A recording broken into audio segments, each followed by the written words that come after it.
Hello friends, नमस्कार friends. आज हम हल करने वाले हैं एक्सरसाइज 12 की को 12 की में देखेंगे। हमने यहाँ पर ना कल 1 से लेकर के ना ये 15 नंबर तक के प्रश्न को यहाँ पर सॉल्व करवा दिए थे। टाइप 2 हमारा कल खत्म हो गया था। आज हम यहाँ पर टाइप 3 को हल करने वाले हैं। तो चलिए यहाँ पर टाइप 3 नंबर के सभी प्रश्न को हल करेंगे। इससे पहले फ्रेंड्स हम आपको बताना चाहते हैं कि 15 तक के पहले कोई भी वीडियो अगर आप देखना चाहते हैं तो प्लेलिस्ट में जाकर के सभी वीडियो चैप्टर वाइज देख सकते हैं। ठीक है।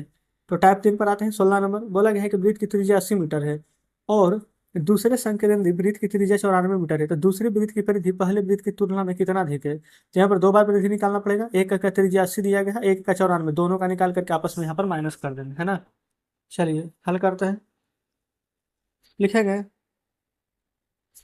पहले वृत्त की त्रिज्या 80 मीटर, दूसरे वृत्त की त्रिज्या 94 मीटर, दोनों दिया गया है। तो लिख देंगे यहाँ पर पहले की परिधि, पहला वृत्त की परिधि कितना है निकालेंगे 2 पाई 22/7, आर हो जाएगा यहाँ पर 80। ठीक है। फिर दूसरे वृत्त की परिधि 2 पाई का मान हो जाएगा 22/7, आर हो जाएगा यहाँ पर 94 मीटर। ठीक है। अब पहला वृत्त की परिधि में से हम यहाँ पर दूसरे वृत्त की परिधि को यहाँ पर घटा देंगे, तभी ना निकलेगा। तो देखिए पहले ये बताएंगे बड़ा ये है कि ये, तो बड़ा ये है तो बड़ा में से छोटा घटाएंगे। यहाँ लिख सकते हैं प्रश्न से। अब क्या करेंगे, ये 2 × 22/7, 2 × 22/7 दोनों जगह कॉमन है ना। अच्छा पहले ऐसे नहीं तो लिख दीजिए पूरा, 2 × 22/7 × 94 माइनस में 2 × 22/7 × 80।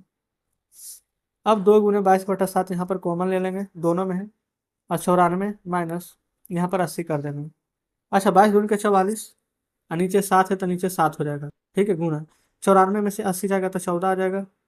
7 × 14 और 44 × 88 सेंटीमीटर में है तो सेंटीमीटर में। ये इस प्रकार से हमारे यहाँ पर देखेंगे तो 16 नंबर का आंसर आ जाता है। कोई दिक्कत नहीं। आगे चलेंगे 17 पर। देखेंगे फ्रेंड्स आ चुके हैं यहाँ पर टाइप 2 ही के, यहाँ पर 17 नंबर प्रश्न पर। अच्छा देखेंगे ना, टाइप 2 वृत्त की परिधि के लिए सूत्र का अनुप्रयोग करना है। ये तो टाइप 4 होना चाहिए, एक हल करनी है, 2 हल करनी है। तो चलिए ठीक है, कोई दिक्कत नहीं।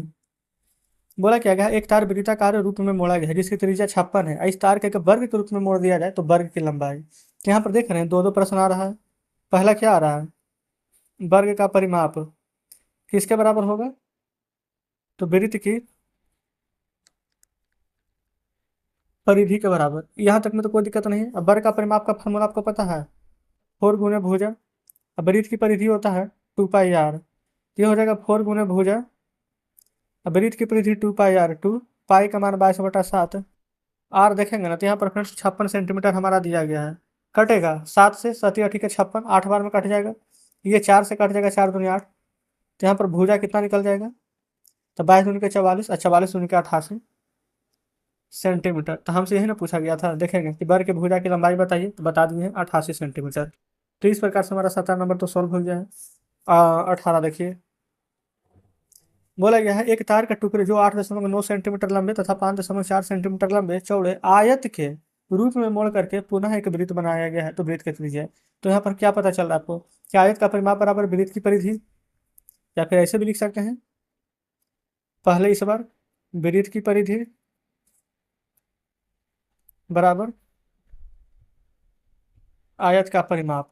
ठीक है। तो वृत्त का परिधि का फॉर्मूला 2 पाई r, आयत का फॉर्मूला 2 × l + b। एल लंबाई 8.9 और चौड़ाई 5.4। ठीक है, अब देखेंगे। अब प्रश्न नहीं भी रहेगा ना तब यहाँ पर सॉल्व हो जाएगा। ये तो हो जाएगा 2 × 22/7 × r बराबर 2 × 9 × 4 = 13, 8 × 5 = 13 और 14 × 15 = 16, 16.3। 9 × 4 = 13, 8 × 5 = 13, अच्छा 8 × 5 = 13, 14.3। ठीक है। दशमलव घटाएंगे तो नीचे 1 0 आ जाएगा। अब ये वाला 2 से फ्रेंड्स क्या हम ये वाला 2 काट सकते हैं। अच्छा 22 के पहाड़ा में 143 आएगा, नहीं 22 के पहाड़ा में तो 143 नहीं आ रहा। तो कैसे कटेगा, देखिए आइए आर बराबर क्या करेंगे, यहाँ पर सबसे पहले हम क्रॉस मल्टीप्लाई कर सकते हैं। क्रॉस मल्टीप्लाई भी करेंगे ना तो ये 22 गुना यहाँ पर 10 हो जाएगा।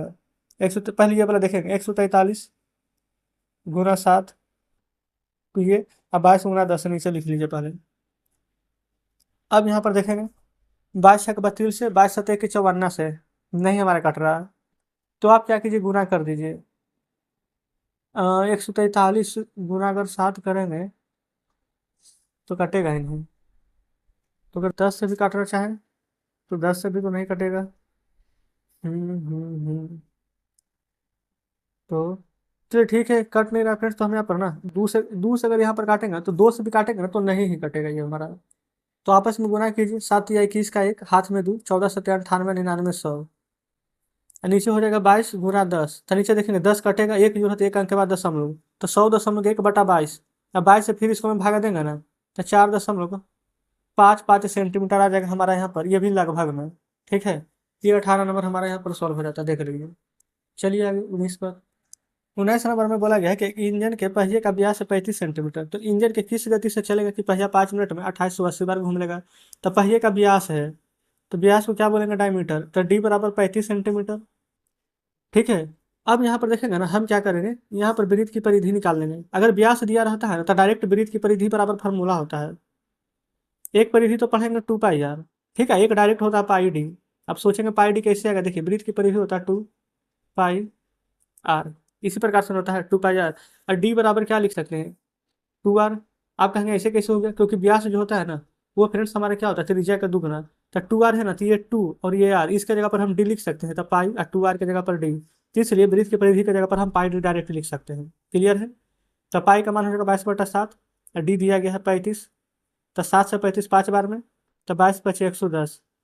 तो 110 सेंटीमीटर हमारा यहाँ पर परिधि निकल करके आ चुका है। अब दूरी कितना है देखेंगे, 2880 बार घूमेगा, तो दूरी बराबर निकाल लेंगे। 2880 गुना 110 सेंटीमीटर, तो 110 से गुना करिएगा ना तो 316800 इतना सेंटीमीटर आ जाएगा। लेकिन कितना दूर जाएगा तो हमें फ्रेंड्स यहाँ पर किलोमीटर में निकालना है। तो 316800 को किलोमीटर में बदलिए, तो देखिएगा सबसे पहले यहाँ पर देखेंगे ना सेंटीमीटर दिया गया, तो सेंटीमीटर को पहले मीटर में बदलेंगे, तो 1 मीटर में 100 सेंटीमीटर, 100। अब मीटर में आ गया, अब मीटर से किलोमीटर में, तो 1 किलोमीटर में 1000 मीटर, तब 1000 से गुना। तो ये 2 जीरो से 2 जीरो तो कट जाएगा, 3 जीरो है तो 3 अंक के बाद दशमलव दे देंगे, तो 3.168 हमारा यहाँ पर आ जाएगा ये किलोमीटर में। तो क्या आंसर आ गया, नहीं, क्यों, क्योंकि यहाँ पर बोला गया है कि 5 मिनट में इतना बार घूमेगा। तब मिनट को घंटा में बदलेंगे, तो बताइए 1 मिनट, अच्छा 1 मिनट नहीं, 1 घंटा में 60 मिनट होगा ना, 1 घंटा में 60 मिनट। क्लियर है। तो हमको यहाँ पर 5 मिनट में करना, तो 5 मिनट को घंटा बदलेंगे, तो क्या 60 से भागा दे देंगे, तो 5 × 5 और 5 से 12 बार में 60, तो 1/12 घंटा आएगा। और 4 बराबर फार्मूला बताइए, तो आप कहेंगे कि 4 बराबर फार्मूला हो जाएगा दूरी बटा समय। और दूरी कितना दिया गया है, 3.168 किलोमीटर, 3.168। और समय कितना लग रहा है देखेंगे, 1/12 घंटा, तो एक नीचे, अब 12 नीचे लिखेंगे तो 12 तो ऊपर ही जाएगा, तो डायरेक्ट हम यहाँ पर ऊपर 12 लिख देंगे। ठीक है। अब 12 से 3.168 में गुणा कीजिए, तो 12×3=36, तो ऐसे ही जा रहा है। अब पूरा को गुणा करेंगे ना, तो 38.016 किलोमीटर प्रति घंटा, ये फ्रेंड्स हमारा यहाँ पर आंसर आ जाएगा। ठीक है, तो ये हमारा यहाँ पर 19 नंबर भी कंप्लीट हो जाता है। आगे देखेंगे 20 को, बोला गया टाइप 3 संकेंद्रीय वृत्तों की परिधि पर आधारित प्रश्न। 20 का प्रश्न क्या है, एक वृत्ताकार सड़क की बाहरी और भीतरी परिधियां यहाँ पर दिया गया है, तो सड़क की चौड़ाई ज्ञात करें। तो यहाँ पर लिख सकते हैं कि सड़क की बाहरी परिधि पहले निकाल लीजिए, दोनों दिया गया है। सड़क की बाहरी परिधि फार्मूला 2πr। देखेंगे ये एक बाहरी है पहले, फिर भीतरी, तो बाहरी तो 462 है, तो लिखेंगे 462, 2 पाई के मान 22/7, यहाँ पर से हम आर निकाल लेंगे, निकल जाएगा, बट कट जाएगा, 22×4=44 और 22 से कम 22, अब नहीं कटेगा। आर बराबर देखेंगे, अच्छा यहाँ पर देखेंगे फ्रेंड्स, आर बराबर जानते हैं क्या आ जाएगा, ये वाला 2 है, ये 21 × 7, ये तो क्रॉस मल्टीप्लाई हो जाएगा, तो 21×7=47, 147, और 2 गुना में है तो ये हमारा भागा में आ जाएगा। तो ये हमारा यहाँ पर निकल चुका है बाहरी वृत्त की परिधि। ठीक है, अब यहाँ पर भीतरी का निकालेंगे, भीतरी परिधि फार्मूला 2πr होगा। भीतरी परिधि कितना है, 440, 2 पाई का मान 22/7, आ 22×44, फिर 0, फिर 2×20, आर बराबर आ जाएगा 7×70 मीटर। ठीक है, अब पढ़ेंगे। तो बोला गया कि सड़क की चौड़ाई कितना होगा, तो सड़क की चौड़ाई कैसे निकल जाएगा, तो सड़क की चौड़ाई यहाँ पर देखेंगे बाहरी माइनस भीतरी, यहाँ पर घटा देंगे तो जो आएगा शेष वो सड़क की चौड़ाई ही आएगा। यहाँ लिखेंगे सड़क की चौड़ाई बराबर 147/2 -70, नीचे कुछ भी नहीं है तो आप 1 लिख सकते हैं। और 2 और 1 का एलसीएम कितना आ जाएगा 2, ये तो 147 रहेगा, 1 गुना 2 तो 70 दूनी 140, 147 में से 140 घटाएंगे तो 7/2 आएगा। और 2 को 7 में भागा देंगे तो क्या लिखेंगे आधा, 7 का आधा 3.5 मीटर। तो ये इस प्रकार से हमारे यहाँ पर 20 नंबर प्रश्न सोल्व हो जाता है। बताएंगे कोई दिक्कत है? आप कहेंगे बिल्कुल नहीं। तो हमने फ्रेंड्स यहाँ पर ना 20 नंबर तक के प्रश्न हल कर लिए। अभी 21, 22, 23, 24 ये जो 4 प्रश्न बच गए हैं ना, इसको हम कल के वीडियो में यहाँ पर कवर करने वाले हैं। तो आज का सेशन कैसा लगा कमेंट बॉक्स में जरूर से बताएंगे। वीडियो अच्छी लगी फ्रेंड्स तो वीडियो को लाइक और चैनल को सब्सक्राइब जरूर से कर दीजिएगा। कुछ भी आपको कहना है, लगता है कि कोई प्रश्न बढ़िया से समझ में नहीं आया है ना, या फिर कुछ भी यहाँ पर डाउट हो तो वो भी कमेंट बॉक्स में जरूर से बताएंगे। तो चलिए ठीक है, मिलते हैं आपसे कल बचे हुए प्रश्नों के साथ।